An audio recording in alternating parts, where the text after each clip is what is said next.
Graças a Deus, nós, mais uma vez, estamos aqui juntos e unidos para aprender a palavra do Senhor. Vamos lá, pastor Luiz.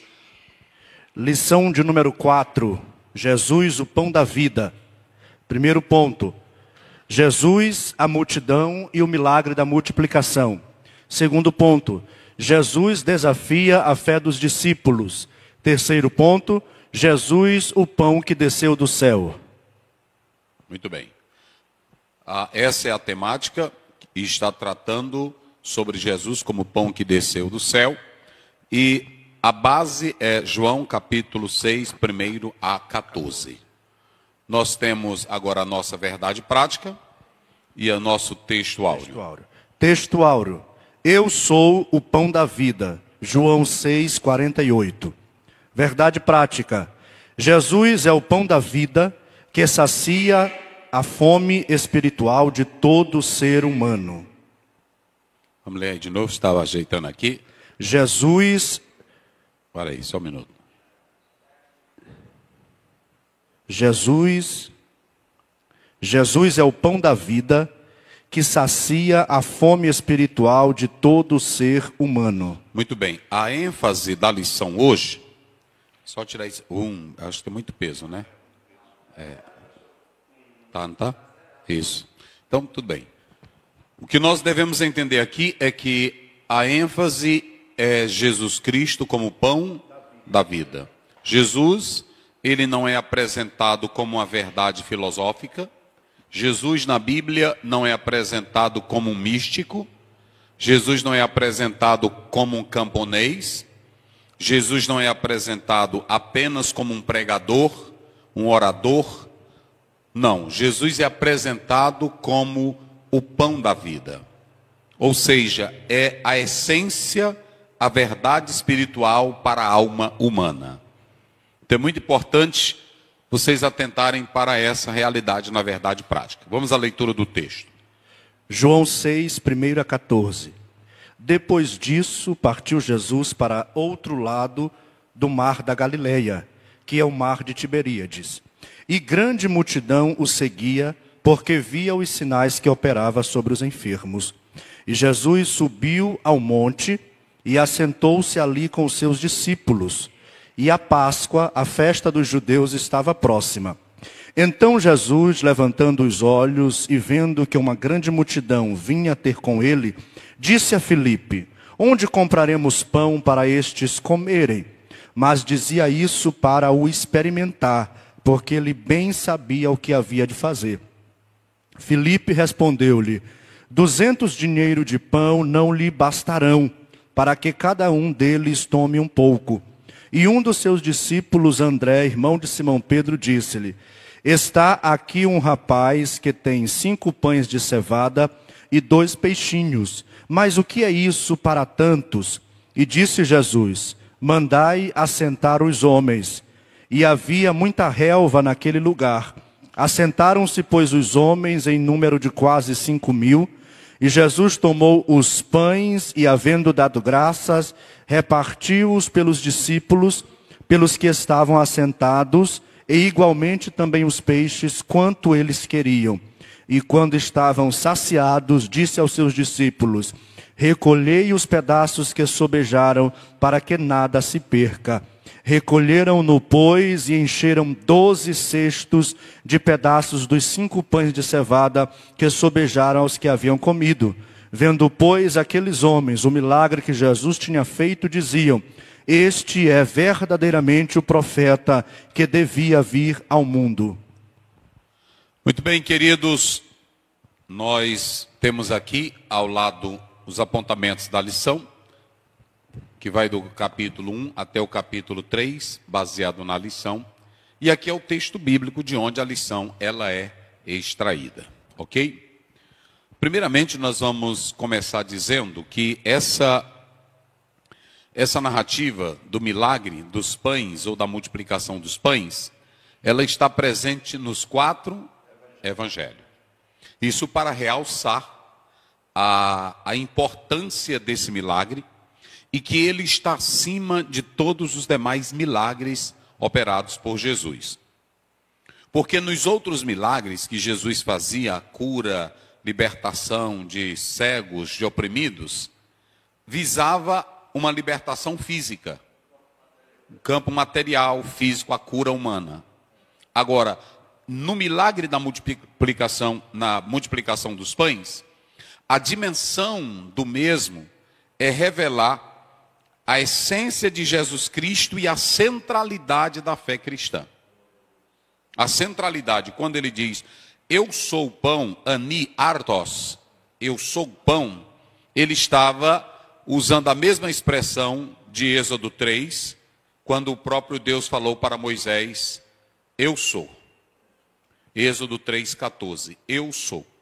Então, quando ele usa essa expressão, eu sou, ele estava falando do Deus existente, o Deus que é, na sua essência. Então, ao tratar sobre a multiplicação dos pães, nos 4 evangelhos, a ênfase é destacar a centralidade da fé cristã. Ou seja, a fé ela deveria estar centralizada em Jesus, que é divino, que é Deus. O próprio autor da lição, ele fala sobre 7 ratificações, confirmações de que Jesus provou a sua divindade. Eu sou a porta, eu sou o pão, eu sou a água, eu sou a luz, eu sou a verdade, eu sou o caminho, eu sou a vida. Jesus, ele usa esse eu para falar que ele é, mas também ele diz que é maior que Abraão, maior que Jonas, maior que os profetas, porque ele está acima de tudo e de todos. Ele é Deus. Ele é Deus. Então, a colocação dos 4 evangelistas sobre esse milagre que se repete nos 4 evangelhos é para mostrar no que a nossa fé deve ser fundamentada, centralizada. Isso aqui é interessante porque se você quer ser enganado, se você quer ser iludido, é porque você quer. Você tem a palavra, você tem o evangelho, mostrando em quem e aonde a sua fé deve estar centralizada. Ele é o eixo, ele é a base, ele é o fundamento. Efésios 2:20, 21, 22, edificado sobre os fundamentos dos apóstolos, do qual Jesus Cristo é a pedra principal, e no qual todo edifício bem ajustado cresce para a glória do Senhor. Então, ele é a pedra, como ele disse em Mateus 16, 16 até o 18. Eu edificarei a minha igreja, nele. Ele é quem edifica. Então, os 4 evangelistas mostram aonde a nossa fé deve estar centralizada. É no milagre? Não. Aonde a nossa fé deve estar centralizada? No pregador? Não. Aonde a nossa fé deve estar centralizada? No cientista? Não. No misticismo? Não. Jesus disse, eu sou o pão da vida. Assim como a água, 2 elementos essenciais para a sobrevivência humana. Quais são os 2? A água e o alimento. Jesus se coloca como a centralidade para o alimento espiritual do homem. Ele diz, eu sou o pão da vida. E ele disse à mulher samaritana, está aqui a fonte da vida. Quem de mim beber nunca mais terá sede. Essa aridez, bota para cá, Daniel, essa aridez, essa escassez presente nas igrejas de hoje, aonde crente diz que tem Deus, mas está desesperado, aonde crente diz que está cheio de Deus, mas na hora que surge um profeta, bota para cá, um pregador dizendo que tem cura, que tem milagre, e aí você fica desesperado, dando dinheiro, correndo de madrugada para lá, é sinal de que você não tem Deus. Porque quem tem Deus confia nele até dentro do quarto. Quem tem Deus busca a cura nele aonde estiver. É claro que Deus pode usar um homem, mas nós sabemos que ele cura à distância, ele cura com a oração do marido dentro de casa, ele cura em um culto normal na igreja. Eu estou cansado, bota para cá, cansado e revoltado com essa palhaçada de homens que se dizem homens de Deus e estão explorando a fé simples de povo humilde, sofrido. E esse povo humilde também sofrido cai. Eles caem nessas armadilhas porque querem. Jesus disse: conhecereis, e a verdade vos libertará. Eu creio que Jesus faz milagre. E se Ele quiser operar um milagre na minha vida, Ele opera eu deitado na cama. Ele opera eu entrando na igreja. Ele opera até uma irmã me parando no meio da rua e dizer: eu senti de Deus de orar por você. É assim ou não é? Agora, aqueles que usam do milagre, da fé, do evangelho, para enriquecerem, para chamar fiéis, para lotar igrejas, são na verdade charlatões da fé e que querem simplesmente criar seus patrimônios em nome da fé. E eu tenho um alerta de Deus para todo o Brasil. Não creia nisso, gente. Não creia. Hoje eu vou falar toda a verdade de Deus, porque eu fui chamado para falar a verdade. Olha, bota para cá. Outra, se tu não concordar, sai da live. Bota bem aqui. Sai da live. Aqui nós só queremos quem quer ouvir a palavra de Deus. Se tu quer dar pitaco, cria uma live para ti. Cria uma... Como é que ele diz? Cria um canal para ti. Aqui é para crente. Aqui é para quem quer aprender a Bíblia, é para quem quer servir a Deus. Tu quer dar teu pitaco, vai criar teu canal para lá. Cria teu canal para lá e chama tudo que gosta dessas palhaçadas, dessas briguinhas. Aqui não é canal de debate, aqui não é canal de discussão, porque o teu debate não vai alterar a fé de ninguém. Cria teu canal, cria teu Instagram, cria teu inferno. Agora, aqui nós queremos quem ama a palavra de Deus. Agora, a verdade de Deus nós vamos dizer para todo o Brasil. Então escutem.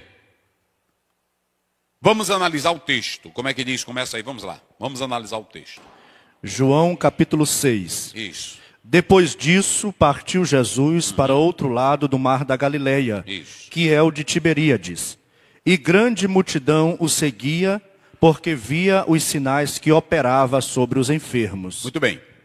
Aqui nós temos o texto, 6, 1 a 14, alimentando aproximadamente 5.000 pessoas.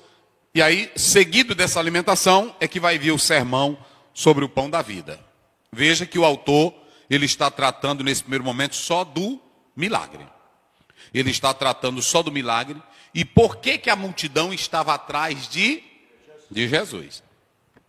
Não se iluda, nem sempre a casa cheia é sinal de que estão interessados no que é de Deus. Vamos começar por aqui. Nem sempre a casa cheia é sinal de que o povo quer Bíblia. Nem sempre a casa cheia é sinal de que as intenções são boas. Nem sempre ajuntamento é sinal de que as coisas estão bem. No capítulo 11 do livro de Gênesis, eles se ajuntaram, se fortaleceram, criaram uma torre. Mas eu pergunto, era ajuntamento para o bem? Não. Lá em 1 Coríntios 11, Paulo diz: vocês se ajuntam não para o melhor, mas para o pior. Nem todo ajuntamento é do céu, nem toda multidão é sinal de que Deus está nela. É sinal de que Deus está nela.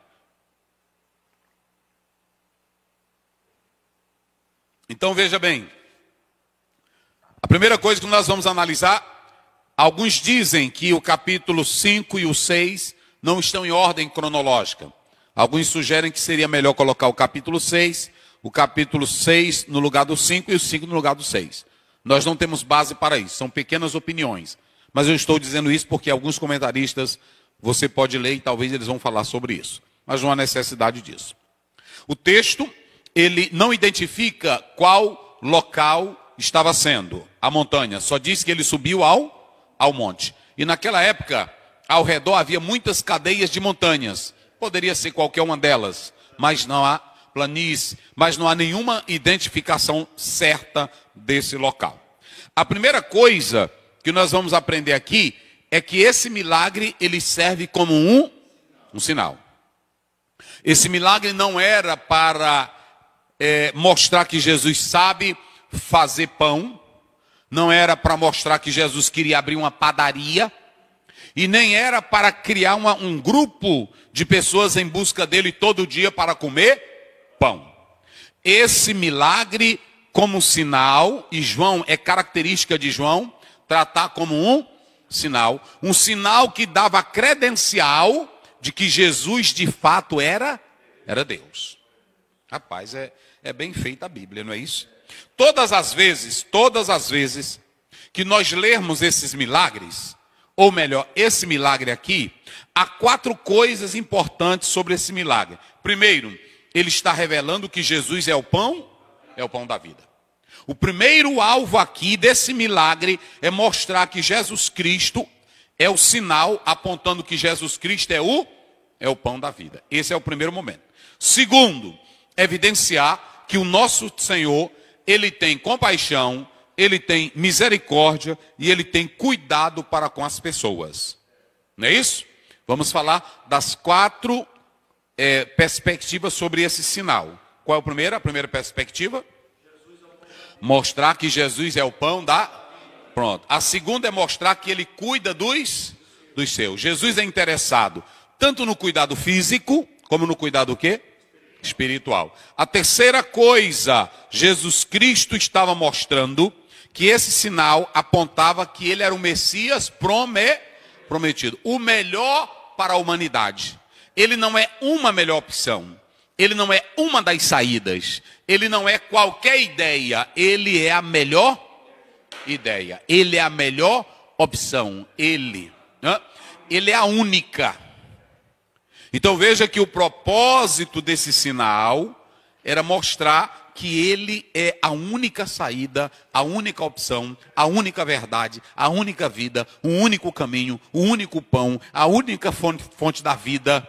Ele é o único, não é isso? E em quarto lugar, mostrar a suficiência e o poder de Cristo.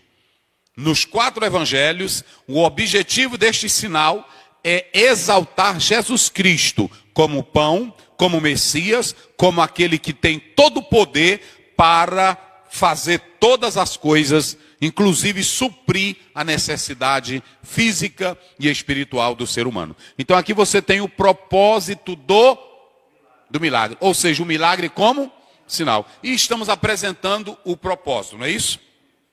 O propósito desse milagre. Então aqui o milagre era como um sinal que está sendo colocado aqui. E quando nós falamos desse milagre, desse propósito, aí nós vemos agora que eu falei no início. Qual era o propósito, pastor Ziel? É que a fé dos discípulos, elas deveriam estar centralizadas em quem? Em Cristo Jesus. Ou seja, enquanto você tem o milagre, ou seja, o milagre como sinal, que eu falei das 4 colocações, e aqui você tem agora o propósito do milagre. Jesus não está fazendo para se amostrar, Jesus não está fazendo porque hoje tem uns engraçadinhos. Cadê Jesus? Bota um copo d'água e diz, transforma em vinho. Não, a Bíblia mostra que ele, João 2, começou a fazer aqueles sinais para que as pessoas pudessem crer. E tudo que você precisa crer em Jesus, ele não precisa mais andar fazendo água em vinho, precisa? Não, porque a Bíblia diz lá em João, leia aí para eles, 21, lá para o verso final. Olha o que diz. Hoje, o verso final. Há, porém, ainda muitas outras coisas que Jesus fez. Isso. E se cada uma das quais fosse escrita, cuido que nem ainda o mundo todo poderia conter os livros que escrevessem. Agora é o 20 final. 20 e 31 agora. Isso. Estes, porém, foram escritos... Estes, olha esse pronome aí. Estes, porém, foram... escritos Pronto. para que creiais que Jesus é o Cristo, Sim. o Filho de Deus, e para que crendo tenhais vida em seu nome. Então, se Jesus andar de novo fazendo água transformar água em vinho, ele vai contrariar o que está escrito na... Porque ele já disse o que eu já fiz.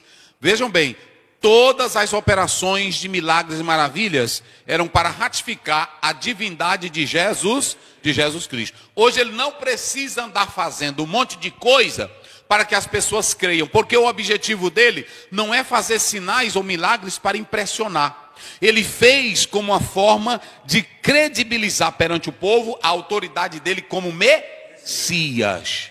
Temos que entender a Bíblia, gente. Fala isso, senão o povo não vai ouvir. E esta é a grande problemática. A multidão seguia Jesus só por causa dos milagres, enquanto que os discípulos não eram pelos milagres, era por causa do Cristo. Agora preste bem atenção à palavra do pastor Adalberto. Vamos começar. Estamos aquecendo agora, e eu vou começar bem aqui nessa deixa dele. Primeiro lugar, quem era que seguia Jesus? Era os discípulos, a multidão. Olha o texto, como é que o texto diz. Quem era que seguia Jesus? Uma multidão. Mas Jesus queria uma multidão cega? Jesus queria uma multidão alienada? Jesus queria uma multidão só de poder? Jesus queria uma multidão só de milagre? Jesus queria uma multidão só no culto. Aqui está fogo, aqui está ardendo. Eita, eita. Ele queria? Jesus não queria disso. Olha para cá. Eu vou falar a verdade de Deus aqui. A verdade de Deus. Olha, tu está filmando? Tu está filmando? Bota para cá. Quando você vê um homem no culto, que ele faz isso aqui.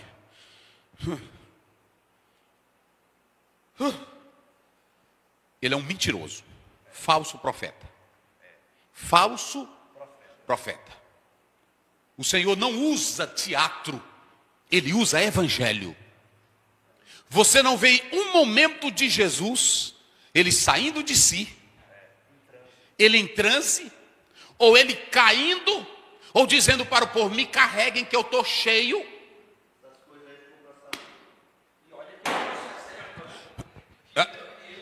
João 13, 15, olha aí, vai. Hoje eu vou dizer, tu está filmando? Bota para cá, Daniel. Hoje eu vou dizer a verdade de Deus para todo o povo, todo o povo, todo o povo.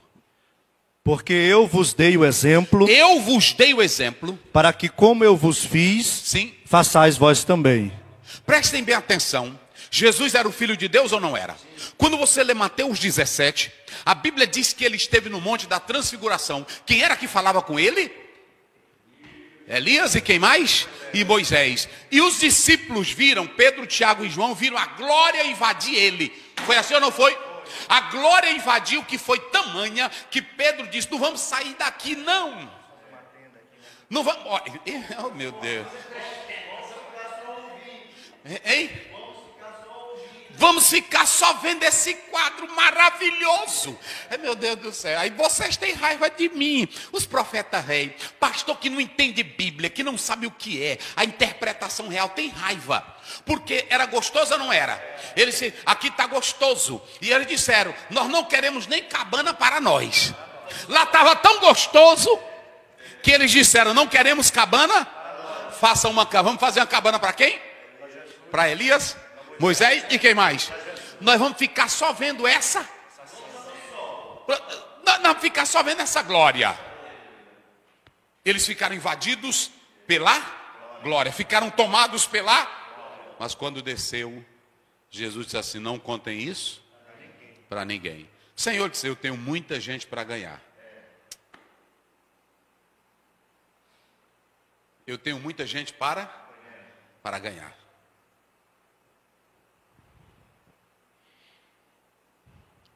O que é? É um anjo? É um anjo, é? Deixa de mentira, bota para cá. Tu não está vendo anjo nenhum. Tu não está vendo profeta nenhum. Ai, me segura.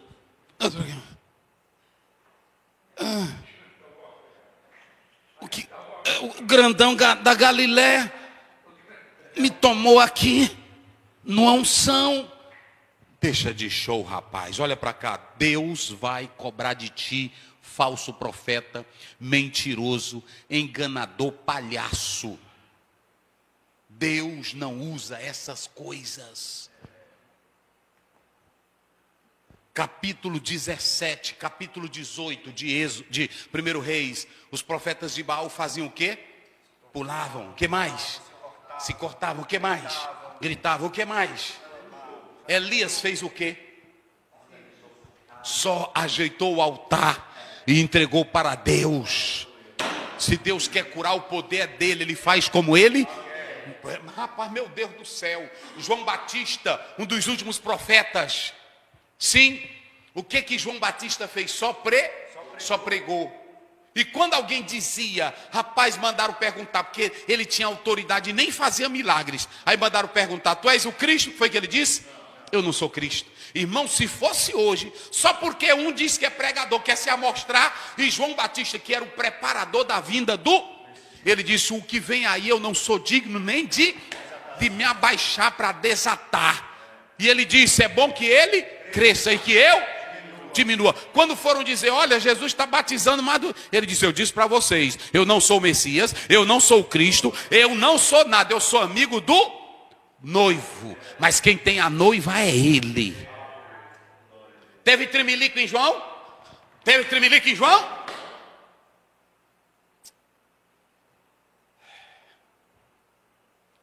Quem era que seguia a Cristo? Uma multidão. Só que a multidão, ela tinha uma percepção errada sobre quem? Sobre Jesus. Eu vou já mostrar para vocês. Quando a multidão segue a Cristo, Jesus entendeu que ela não sabia por que estava seguindo. Ele fez o milagre, mas agora entre o que ele disse, ele vai dialogar a fé. Porque fé não pode ser cega também. A fé tem que ter base e ela tem que ter diálogo. Tu quer ver diálogo da fé? Vamos ver bem. Atos 3, vamos lá. Aí tu pode se zangar. Não é com a Bíblia, não é comigo não. É Atos 3. É Atos 3. É Atos 3, vamos lá. Atos 3, aliás, Atos 2. Não é Atos 3 não, é Atos 2. Aí vai lá. Verso 14. Pedro, porém, pondo-se em pé com os 12, levantou a voz e disse-lhes, varões judeus, e todos os que habitais em Jerusalém, seja-vos isto notório e escutai as minhas palavras. Olha aqui, a multidão estavam dizendo que eles estavam bêbados, estavam embriagados, estavam loucos, não foi assim? Ou seja, era uma fé irracional, era uma fé cega. Aí o que Pedro faz? Se coloca de pé com quem? Com os 11. Ele se coloca em pé com os 11. Com os 11, não é isso? Ele se coloca em pé com os 11. Aí ele passa a explicar. E olha o que ele diz no verso seguinte. Vamos lá. Estes homens não estão embriagados como vós pensais. Aqui ninguém está doido. Essa história que tu anda dizendo aqui é o seguinte: depois que a glória invade, ninguém fica em si. Ninguém. Quem foi que disse que fé é doida? Eu tenho que saber por que eu estou morrendo pelo evangelho. Se alguém cortar minha cabeça, eu tenho que mostrar para ele por que ele está cortando a minha. É porque eu não nego a Cristo. A minha fé em Cristo é maior que qualquer outra coisa. Eu sei em quem eu tenho crido. A nossa fé não é louca, gente. Bota para cá, Daniel. A nossa fé não é louca. Essas igrejas e líderes que pregam fé sem diálogo da fé. A multidão estava dizendo, tão doido, não era assim? Tão doido, o que mais? Tão embriagados, tão bêbados. Aí Pedro ficou louco também. Eu também estou embriagado, eu também estou doido. Ele ficou? Ele disse, parem, ninguém aqui está doido. Ninguém está bêbado. Aí ele vai dialogar a fé. E sabe como é que ele vai dialogar a fé? Ele vai dialogar a fé no Velho Testamento. Olha aqui, vai lá, o que ele diz? Mas isto foi o que foi dito pelo profeta Joel. Ele estava fora de si? Não. Ele foi usar argumento, é porque é o seguinte, eu subi num pé de goiaba, e pela manhã no pé de goiaba, eu chupando uma pitomba. Aí o anjo chegou e agarrou na minha. Irmão, tem cada loucura desse povo hoje. E eu comendo uma goiaba, e de repente o anjo apareceu. É assim que ele disse? Ele foi buscar a base aonde? Olha para cá, bota para cá, Daniel. A experiência pentecostal não pode ser de mente, não pode ser emocional. A experiência pentecostal tem que vir de onde? Da palavra. Olha aqui, Pedro inventou alguma coisa aqui? A igreja estava criando um movimento sem base bíblica? Qualquer movimento, pode dizer que... Bota para cá, Daniel, tu está filmando, rapaz. Bota para cá.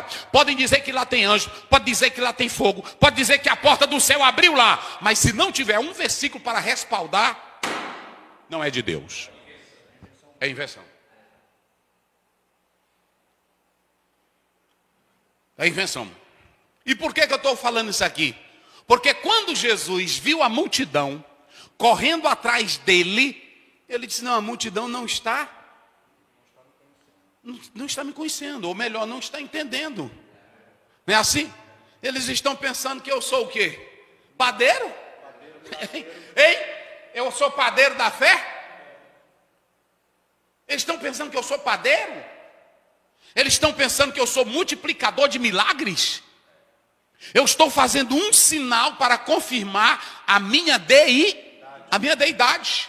para que a fé deles não seja em qualquer charlatão, fanfarrão.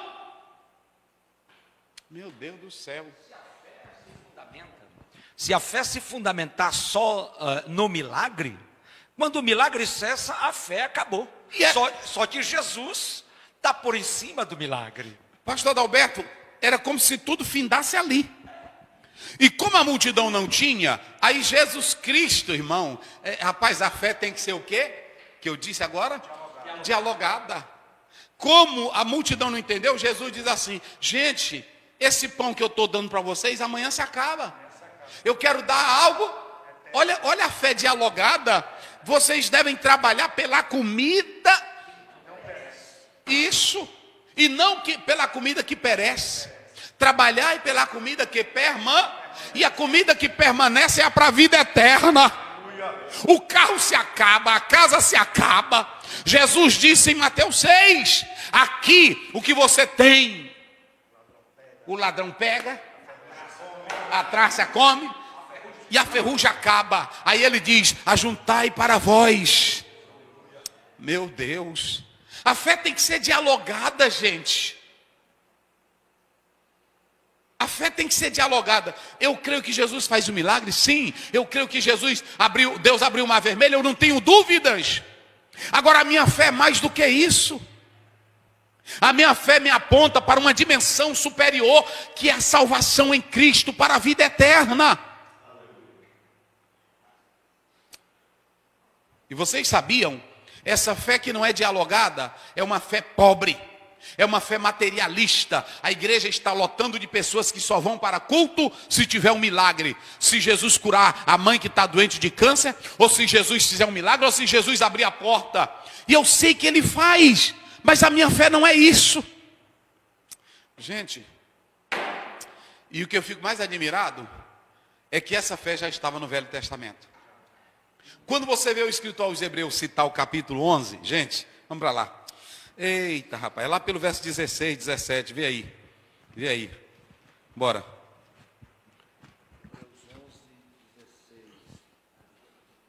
Como é que diz? Mas agora desejam uma melhor, isto é, a celestial, pelo que também Deus não se envergonha deles. Começa do 15. 15. E, se na verdade se lembrassem daquela de onde haviam saído, teriam oportunidade de tornar. Mas agora desejam uma melhor, isto é, a celestial, pelo que também Deus não se envergonha deles de se chamar seu Deus, porque já lhes preparou uma cidade. Aí começa pela fé Abraão. Não, só bem. Agora eu te faço uma pergunta, tu que leu, e tu vai responder para o povo fazendo a hermenêutica, já bem aí a exegesezinha. Eles estavam aonde antes, esse povo aí todinho, nos versículos que tu leu, eles estavam aonde? No deserto, na antiga aliança. Não, eles já tinham saído do deserto. Eles chegaram aonde? Na terra prometida. Na terra prometida, não é isso que ele diz? Sim. E observe bem, o que tinha lá? Era a terra que manava? Leite e mel. Prosperidade, abundância. Só que aí entrou agora de novo o que o Adalberto falou, o pastor Adalberto. A terra manava leite e mel? Era o melhor lugar da terra? Era o melhor lugar do mundo? Eles queriam ficar lá? Eles queriam ficar lá? Eles diziam assim: nós estamos nessa terra boa, mas essa não é o fim da bênção. Entenderam? Meu Deus. Diz aí, como é que ele diz? Temos uma melhor, uma celestial. Ou seja, isso aí é no Velho Testamento. Eles estavam na melhor terra, no melhor lugar, toda murada e próspera, que um cacho de uva, eles carregavam onde? 2 homens carregando um cacho de uva. A terra era boa ou não era? Mas morando na terra, os que eram incrédulos, que não tinham fé verdadeira, daqui eu não saio, não é assim? Mas os que tinham fé, eles diziam: não, isso aqui é só um protótipo. Falei. O milagre é bom, mas quem faz o milagre é melhor. Ah, verdade. O milagre era bom, mas quem faz o milagre é? E eles queriam era estar onde esse Deus maravilhoso estava. Por isso que ele diz: não, aqui é bom, mas nós temos já uma pátria. Oh, glória a Deus. É por isso que em Filipenses 3:20 Paulo diz: mas a nossa pátria está onde?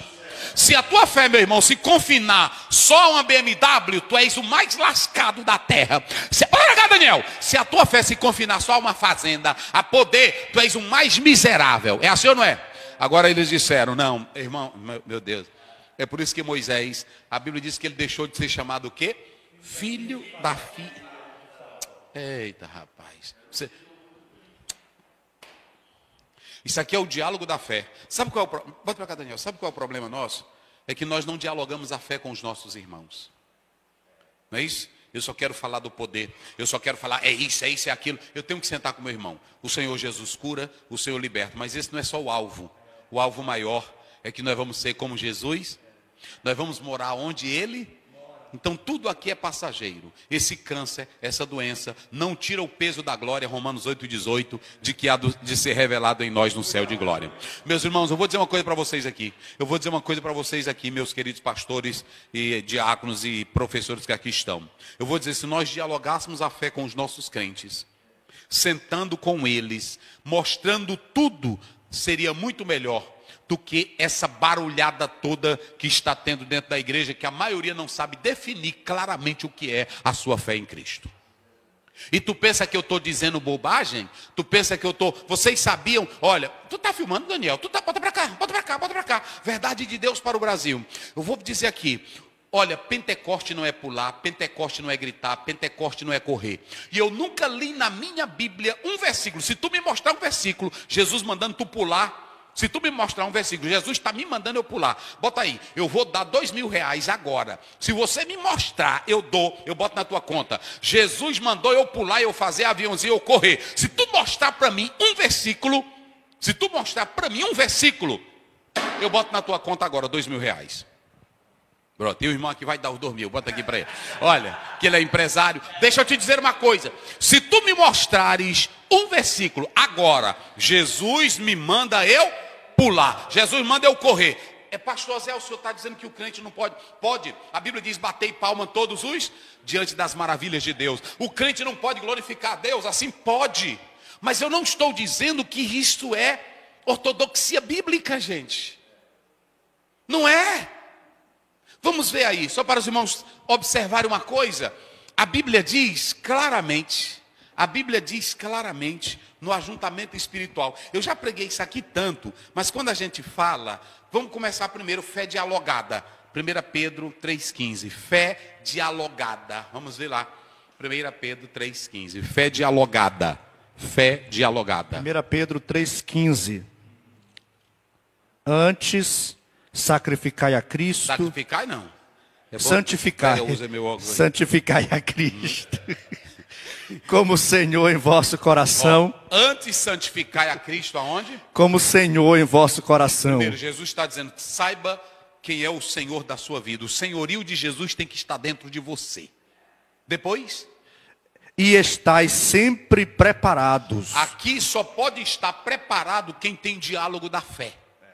Para fazer o quê? Para responder com mansidão e temor. Eu só posso responder com mansidão, com temor e segurança, se eu viver o diálogo da fé. Por que a Bíblia diz, Jesus sentava, Jesus subia ao monte, Jesus se assentava, Jesus ensinava, Jesus falava? Porque Jesus não queria ninguém enganado. Ele queria todos firmados em um diálogo da fé que mostrasse a realidade espiritual. Não queria ninguém alienado. Ninguém alienado, ninguém louco. Essa história de eu só dizer, é porque o pastor Zé, ele é contra, mas aqui tem poder mesmo. Me mostre o que é poder de Deus à luz da Bíblia. Prove para mim o que é poder de Deus à luz da Bíblia. Prove para mim. Quem é que está proibindo o poder de Deus? Eu digo como Pedro, quem sou eu para impedir o agir de Deus? Mas quando, tu quer ver agora? Vamos lá. É porque não entende Bíblia e quer me atacar. E eu nem me importo. Atos, vamos lá, para o capítulo 11. Atos 11. Atos 11, não é isso?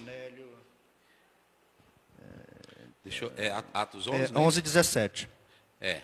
Portanto, se Deus lhes deu o mesmo dom que Não. Começa pelo verso 15. 15. E quando comecei a falar... Fé dialogada. Agora os anciãos vão dizer, Pedro, como foi que você foi pregar para gentil? Não é isso? você não sabe que esse povo não tem ligação conosco? E eram crentes. Mas olha agora o que é uma fé dialógica. Gente, vamos dialogar a fé, gente. Vamos dialogar a fé.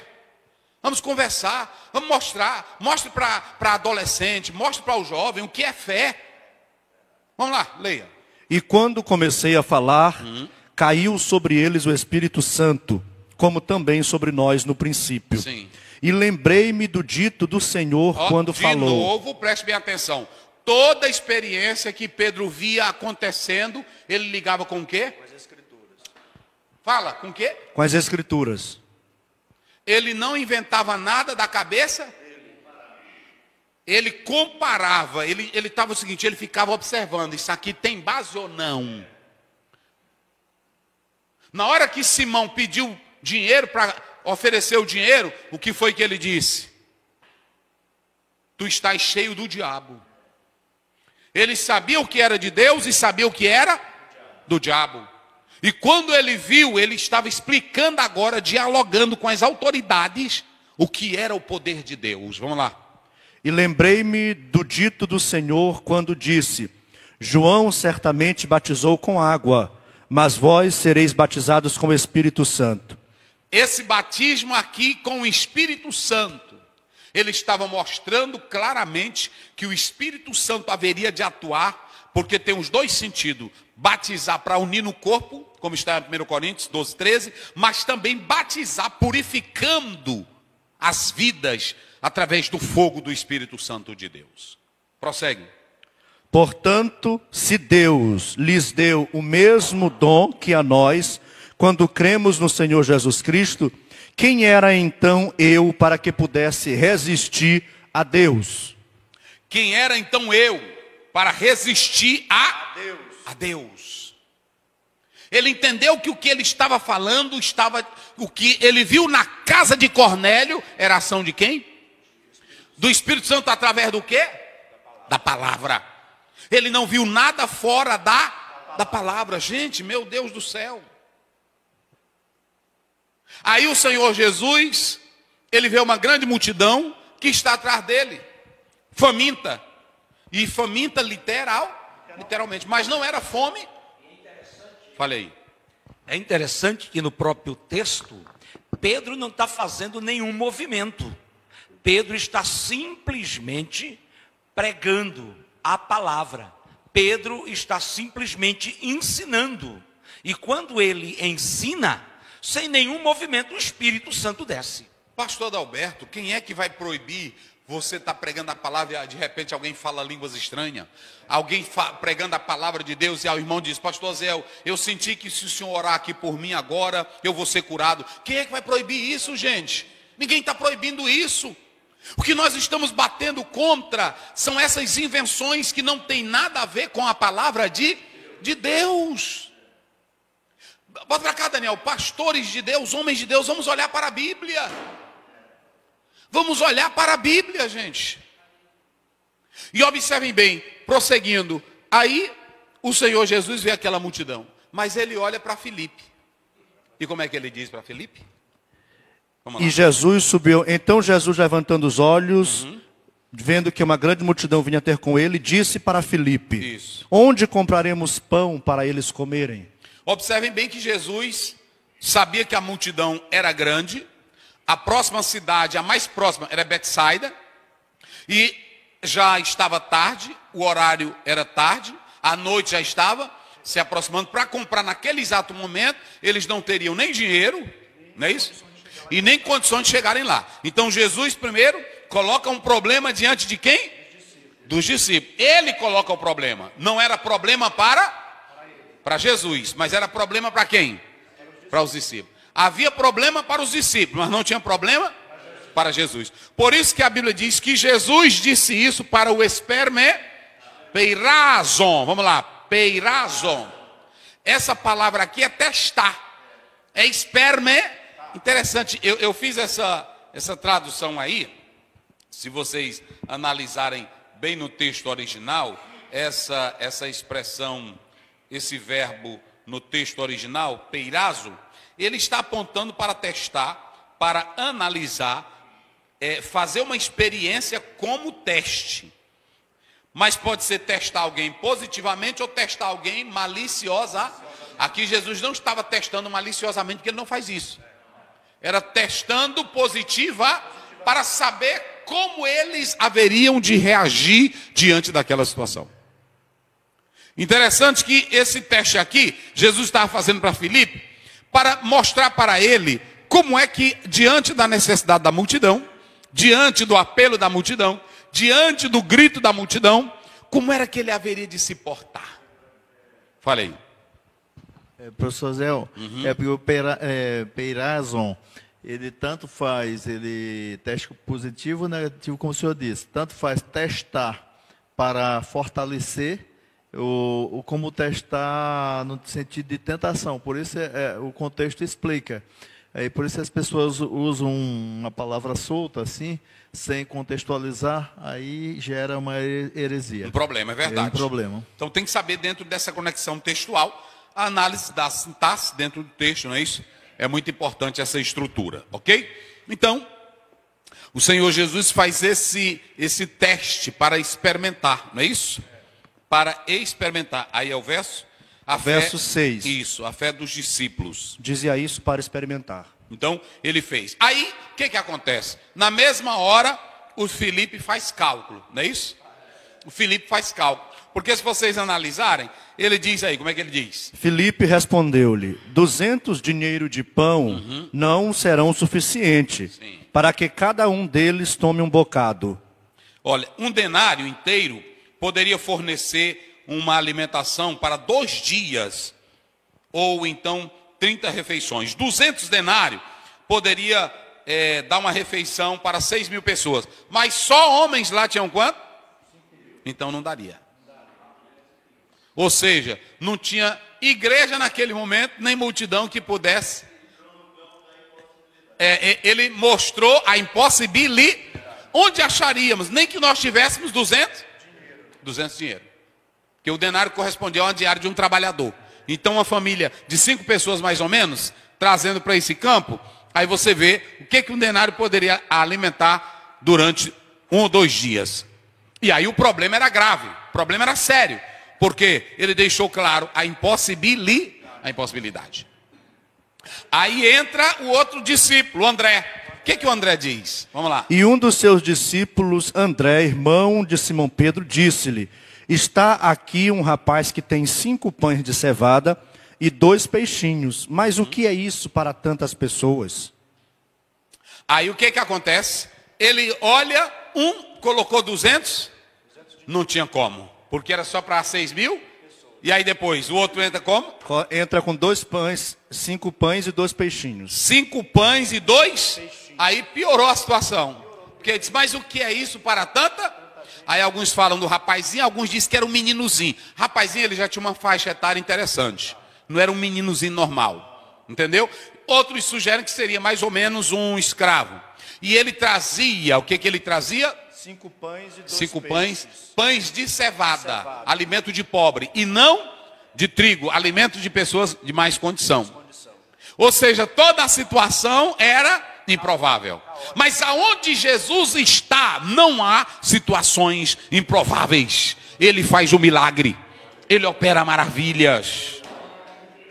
E o que ele queria mostrar aqui? Irmãos, por que Jesus envolveu esses discípulos que eram fracos, eram falhos, eram negativistas?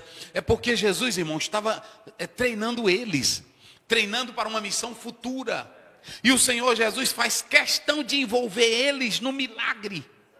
Irmão, mais uma vez eu digo, olha como é gostoso dialogar a fé.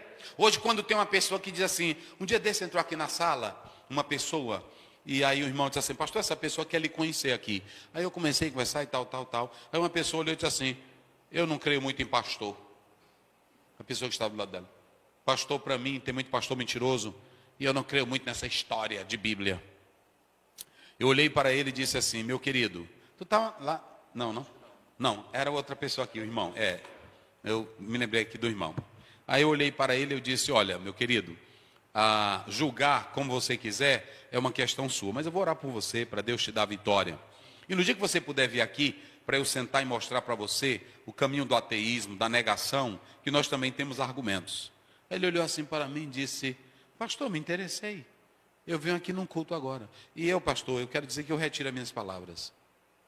É porque ele pensou que eu ia agir. Olha o diabo na boca dele. Olha o diabo, olha o Satanás. Não sabe dialogar a fé. Não é assim? Não sabe dialogar. Tem crente aí que não sabe dialogar. Aí como não sabe dialogar, aí pronto. Se você não pode rebater, cai fora. Agora, se você sabe dialogar a fé, mostre o que é a fé. Faça como Pedro. Ninguém aqui está doido. Faça como Pedro escreveu. Vocês têm que estarem preparados. Aí o grande problema é esse aqui. Jesus viu uma multidão que estava atrás de milagre. Jesus andava com um monte de discípulos que também eram negativos. Mas Jesus sabia dialogar. Observem que eles, ou se fosse hoje, olha, eu não vou operar o milagre porque aqui tem alguns que estão no nosso meio que não creem. Tem incrédulo aqui. Tira do púlpito. O Filipe começou foi fazer cálculo financeiro. E ele disse: esse dinheirinho que tem aqui na tesouraria não dá para nada. Não é assim? Não dá para nada. E o outro, ele começou a mostrar mais impossibilidade. Tem um meninozinho aqui que eu arrumei um Espanha, mas só 5. O que é isso para a tamanha? Mas Jesus queria que eles vissem isso. Jesus queria que eles contemplassem essas impossibilidades. E Jesus estava dando uma lição: vocês serão os futuros pregadores que vão levar a mensagem do pão para a humanidade. E é diante dessas situações que vocês serão testados. Mas como vocês já me conhecem, eu estou preparando vocês agora. Eu coloquei aqui que Jesus queria mostrar aos discípulos algo importante, que é necessário sempre depender de Deus. No momento de crise, no momento de luta, no momento de batalha, como era que os discípulos deveriam fazer? Depender de Deus. A segunda coisa, o Senhor estava treinando eles para as missões futuras, porque iriam surgir situações assim. Quando você lê Atos 6 primeiro, Atos 20, 28, ele diz: e vos constituiu bispos e pastores para apacentar o rebanho. Quem lida com o povo tem que saber que tem momentos que nós vamos estar diante desse cenário. E precisamos de fé. A terceira coisa, o Senhor chama homens para cooperar na obra dele. Cooperar, não é criar nada. Tu não cria nada, tu não faz nada. Ele te chama para... Por isso que lá em 1 Coríntios 3, Paulo diz: nós somos cooperar, nós não somos dono da obra. Só somos... O Senhor só te chama, sabe para fazer o quê? Para entregar. Só para servir. Lá, por exemplo, ele mandou os homens encher a talha, mandou? E depois quem foi que transformou a água em vinho? Aí ele mandou os homens levar para quem? Lá em João 11, quem foi que mandou tirar a pedra? Pronto, o homem não podia fazer? Quem foi que tirou a pedra? Foi Jesus? Quem tirou a pedra? Os homens. Quem encheram as talhas? Os homens. Pronto, agora preste bem atenção. E aqui, quem é que vai servir a multidão? Jesus precisa de mim, precisa de você, só para cooperar. Bota pra cá, Daniel. Só para o quê? Cooperar, não é para tu fazer. A dispensa é dele, o poder é dele, a grandeza é dele, quem manda é ele. Ele só te chama para ser o quê? Deixa de se amostrar. Depois que eu cheguei aqui nesta igreja, só tinha 10 crentes, explodiu. E tu é o quê, hein, para explodir? Hein? É os crentes lendo palavra, animado, não é assim? E quando você começou a ensinar a palavra, os crentes foram despertados pela... E aonde é a palavra milagre? Não é você não, é Deus usando. Aí você é só o que na obra de Deus?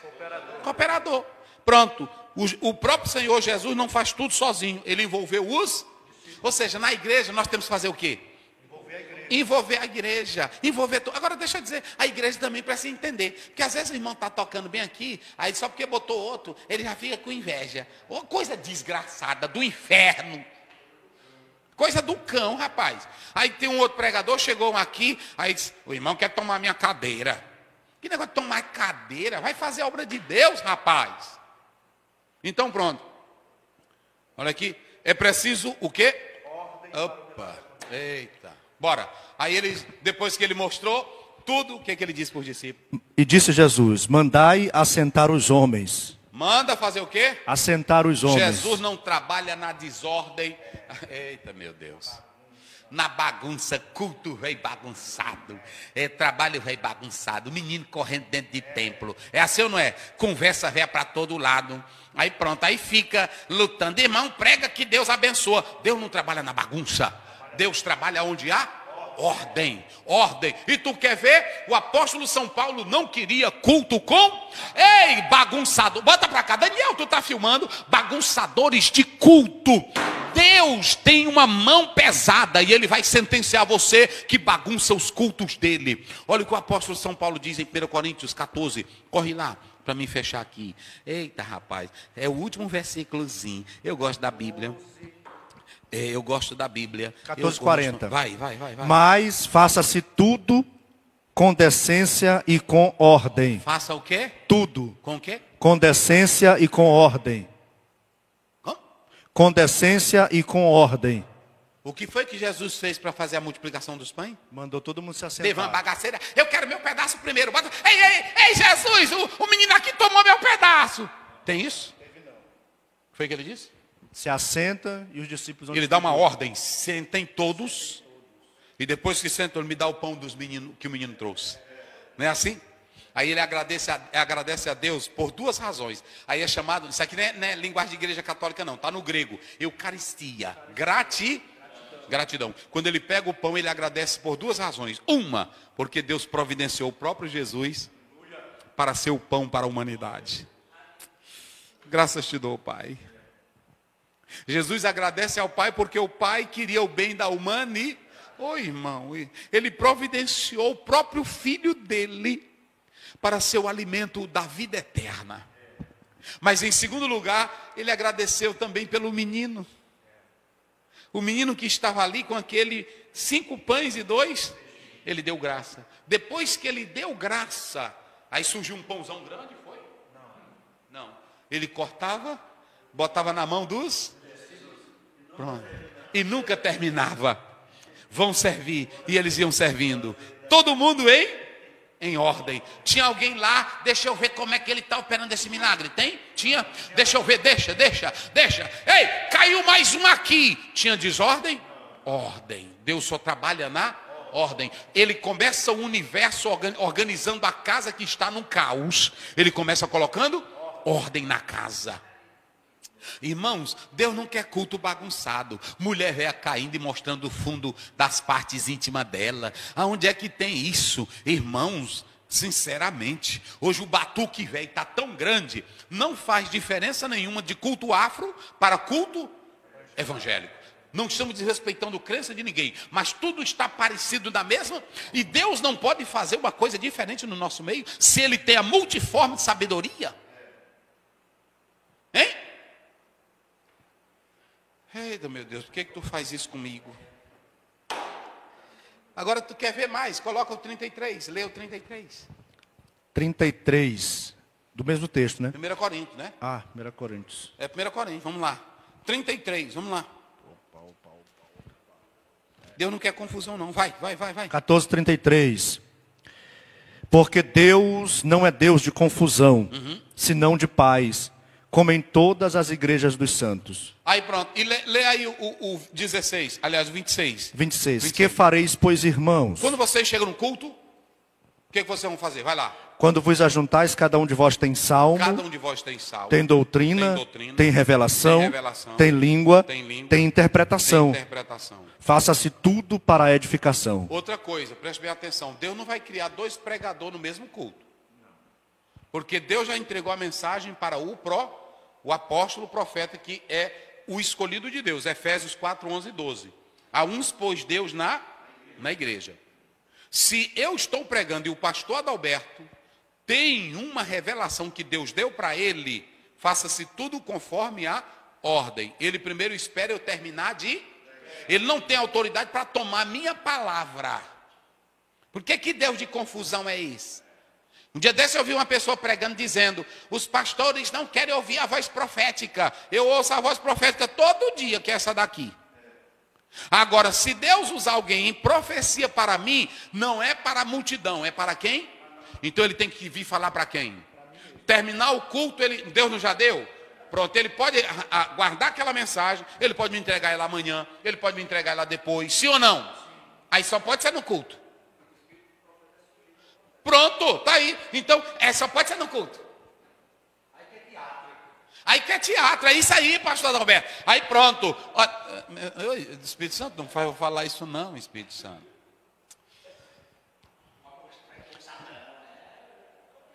É para mostrar que é ousadão, que está em mistério, que o fulano tem mais. Não vou falar não. Quando Deus deu a palavra para Saul que ele seria o rei, aí Deus disse: Samuel, diz para o rapazinho na frente. Não foi assim? E entrega a mensagem para Saul. Aí ele disse: rapaz, vai indo na frente. Aí ele foi. Quando ele virou, ele disse: olha, o Senhor te escolheu. Ele chamou em particular. Então pronto. Deus, se é uma mensagem para a igreja, outra coisa, se é uma mensagem... Oh, Espírito Santo.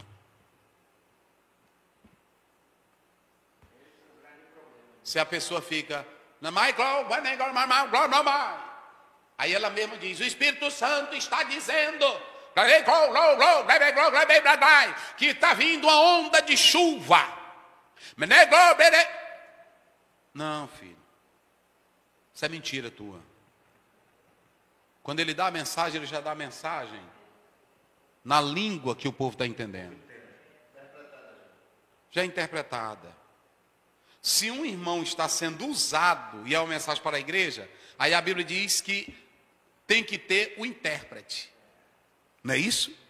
E ele leva a mensagem para a igreja, que se torna no nível. O Donald Tegui, ele diz que não, mas eu li um outro teólogo que diz que aquela mensagem, que Deus usou ele aqui em profecia, e ele tem a interpretação de línguas, aquela interpretação de língua é para tornar a mensagem compreensiva ao nível da mensagem que está sendo pregada. Aí ele diz que ela tem a autoridade para a congregação. Mas se não tem intérprete, faça o quê? Fique calado e fale consigo mesmo. Então, se Deus já me deu a mensagem, meu irmão, eu estava orando aqui agorinha, pastor, quando o senhor pregou, e Deus pediu para eu falar isso para a igreja, se é para a igreja. Aí ele diz para a igreja, ele não vai voltar a estar falando língua, porque o Senhor já deu a mensagem interpretada para ele. Pronto. Agora, se é um irmão falando em línguas e tem alguém que tem o dom de interpretar, aí ele vai tornar essa mensagem para quem? Para a igreja. Meu Deus do céu.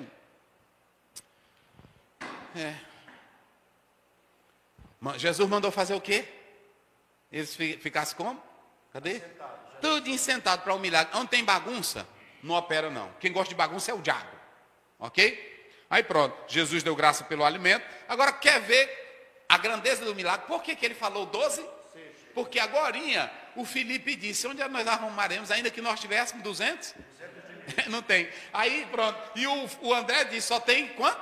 5 pães e 2 peixes. Aí tiveram que arrumar quantos cestos? 12. Aqui está a prodigialidade do milagre. Com Deus o pouco se torna muito. Com Jesus não há impossibilidades. Ele faz um milagre. Aí pronto. Agora vem o mais interessante. Quando terminou tudo isso, vamos lá. Olha como é que a multidão viu Jesus. Vendo, pois, aqueles homens... Vai mexer de novo. Vai. Vendo, pois, aqueles homens o milagre que Jesus tinha feito, diziam: este é verdadeiramente o profeta que deveria vir ao mundo. Pronto. Vamos criar a problemática teológica. Eles disseram: esse é o Messias. Eles disseram? Não. Este é o Filho de Deus? Não, é longe. O que foi que eles disseram? É o profeta que devia vir ao mundo. Por quê? Por que eles disseram isso? Por 2 razões, vamos lá. Por 2 razões. Eles nunca... Olha aí, irmão, gente, é negócio sério. Na hora que Jesus disse que era o Filho de Deus, todos se revoltaram contra quem? Contra ele. Porque disseram: ele está doido, tem demônio, está possesso, porque ele está se tornando como? Como Deus. Olha a seriedade disso aqui. Veja a multidão. Não se iluda com multidão. Não se iluda com multidão. Eu vou pregar o evangelho, eu prego o evangelho. Termino de pregar, amém. Eu oro pelo enfermo, eu oro pelos que estão necessitados. Mas eu não quero ver apenas impacto de multidão. A multidão foi impactada pelo milagre? Sim ou não? A multidão foi levada à loucura por causa do milagre? Sim, sim. Por quê? Eles mesmos disseram, um homem desse não pode ficar. Ele como um profeta, está desse jeito. Esse é o cara. A multidão, esse é o cara. É assim ou não é? E se esse homem, rapaz... Epa! Falei, epa! Quando eles disseram que esse era o profeta que deveria vir mesmo, eles diminuíram Jeremias, Isaías, os demais profetas. Eles só colocaram, Deuteronômio 18, eles colocaram Jesus no mesmo nível de Moisés. Eles disseram, o homem aí é como? Moisés. Porque quem é que eles tinham maior na lei? Moisés. Então Jesus agora é o segundo? Moisés. Rapaz, um cara desse como rei, e toda banquinha... Não vai faltar nada. Não vai faltar pão.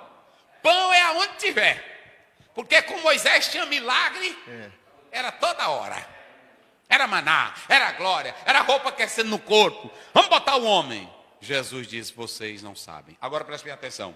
Eles não chamaram Jesus de Deus. Não chamaram Jesus de Messias.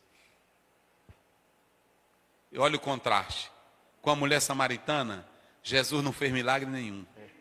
Mas disse para ela, tudo, e ela começou, eu vejo que tu és profeta. Depois ela disse, tu não és profeta, eu vejo que tu és Messias.